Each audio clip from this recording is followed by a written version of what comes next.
Hari ini saya akan mereact sebuah video dari teman saya yaitu Kastomi, di mana video tersebut dia sharing tentang PR sebagai seorang investor di pasar saham. Dan hari ini saya akan mengambil contoh PR apa yang sudah saya lakukan setelah menonton video dari dia. Let's go.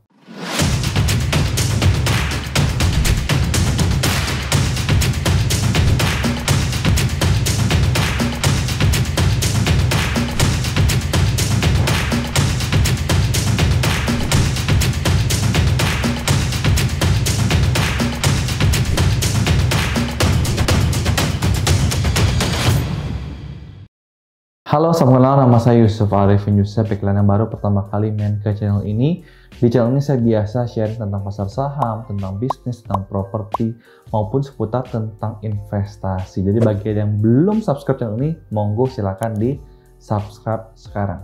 Nah, saham yang hari ini saya lakukan analisa sesuai dengan video yang Bro Tommy sharing adalah saham Suci. BTW mau disclaimer on terlebih dahulu kalau ini bukan video ajakan beli maupun ajakan jual tentang saham Suci, melainkan bagaimana saya mencoba mendalami sebuah perusahaan.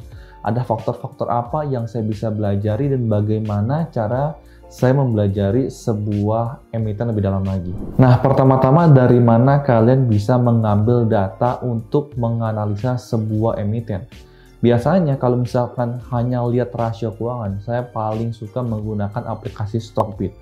Tapi kalau misalkan saya mulai pingin baca laporan keuangan, mungkin saya bakal ambil datanya dari ADX atau dari Stockbit juga. Nah, kalian bisa nonton video di sini bagaimana kalian cara bisa mendapatkan laporan keuangan. Tapi untuk benar-benar mendalam, pingin tahu bisnisnya seperti apa, direkturnya siapa, terus historinya seperti apa, tantangannya seperti apa, itu kalian paling lengkap menurut saya kan bisa dapat dari namanya laporan tahunan atau annual report ya.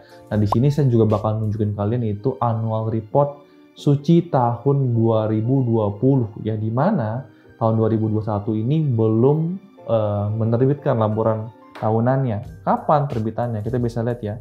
Ini laporan tahunan tahun 2020 itu baru diterbitkan pada 22 Juni 2021. Jadi kalau kita ingin lihat annual report Suci tahun 2021 itu harus mungkin nunggu di Juni 2022. Sedangkan sekarang baru, di mana video ini bikin baru Februari 2022. Jadi sekarang kita bisa lihat data yang di tahun 2020 dulu. Oke, sekarang kita ke layar monitor. Kalian bisa lihat sekarang ini adalah website dari IDX dan kita bisa lihat ini adalah annual report atau laporan tahunan Suci tahun 2020 yang dipublish pada 22 Juni 2021. Dan langsung aja kita ke laporan tahunan. Jadi menurut saya kalian harus baca dari awal. Nah, kalian bisa lihat ya. Ini adalah kapal tanker yang dimiliki Suci dan kalian bisa baca nih banyak banget datanya gitu ya. Ini benar-benar harus baca dari pelan-pelan banget ya. Pelan-pelan banget dari angka-angkanya, dari kata-katanya ya, laporan direksi segala macam. Nah, ini saya baca semua satu persatu dan enaknya setelah kalian baca itu semua, kalian akan bisa menulis kesimpulan seperti saya di sini ya. Inilah salah satu contoh saya PR yang saya lakukan. Jadi bisnis Suci itu dia itu membangun kapal tanker seperti yang kalian lihat fotonya di sini ya. Jadi ini Suci membangun kapal seperti ini. Nah, itu bisnis dia. Berikutnya, selain daripada itu, selain dia membangun, dia juga melakukan jasa maintenance, perbaikan atau perawatan armada kapal tanker tadi. Ya, dan dia sendiri juga melakukan pelayaran 31 unit kapal tanker yang dimilikinya.